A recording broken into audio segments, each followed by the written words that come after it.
भाजपचा भोप्या बोंबलत आहे, त्याला बोंबलू द्यात असे विधान शब्बीर विद्रोही यांनी नागपुरात केलेलं आहे। पाहूयात ते नेमके काय म्हणतात। और साथ में ये कहें, क्या कहेंगे, वो जो कहना चाहें वो कहें, मुंह उनका है, कान हमारे हैं, हम सुन लेंगे। और हमको मालूम है कि पॉकेट मार उसी का पीछा करता है जिसके पॉकेट में रकम होता है। जनता पवार साहब के साथ है तो वो किसके खिलाफ बोलेगा? पवार साहब के खिलाफ बोलेगा।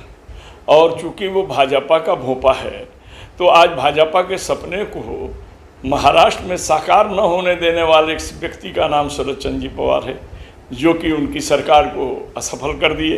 तो अब सबके क्रोध किस पर है? जिसकी कुर्सी गई उसका क्रोध भी पवार साहब पर है, और जिसको नहीं मिली उसके क्रोध जो है पवार साहब पर है।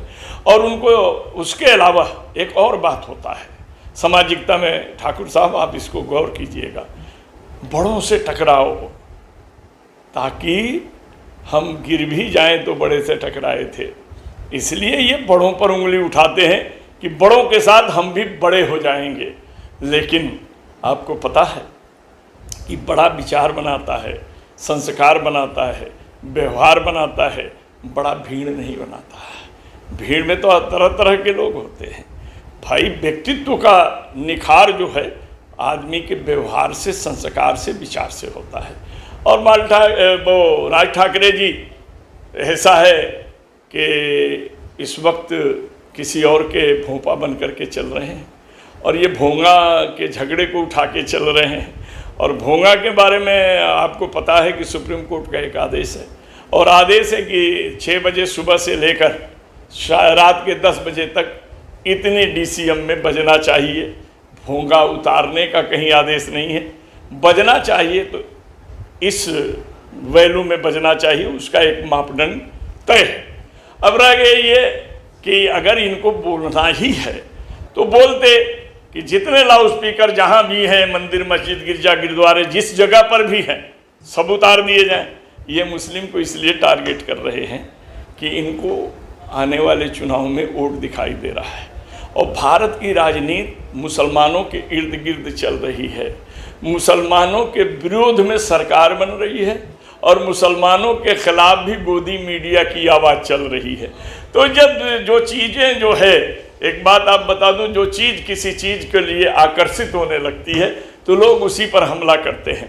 तो अब हिंदू वोटों को ऑर्गेनाइज करना, जबकि उन्हें ये पता नहीं है कि इस देश के आज भी बहुसंख्यक हिंदू भाई हमारे जो हैं वो इन चीज़ों को पसंद नहीं करते।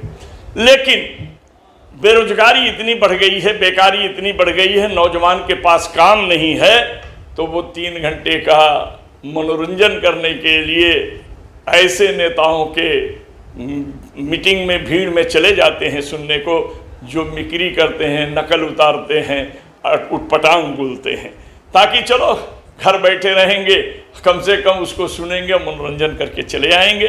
वो भीड़ इस बात का बेरोजगारी, बेकारी की गवाही दे रही थी, वो उनके समर्थक की भीड़ नहीं थी, समय काटने वालों की भीड़ थी। और मेरा अपना मानना है कि बाल ठाकरे की बातों को, राज ठाकरे की बातों को, आदरणीय बाल ठाकरे जी तो आज है नहीं, राज ठाकरे की बातों को इतना विशेष ध्यान देना बहुत ज़रूरी नहीं है। 4 तारीख का अल्टीमेटम दिया है, कुछ नहीं होगा।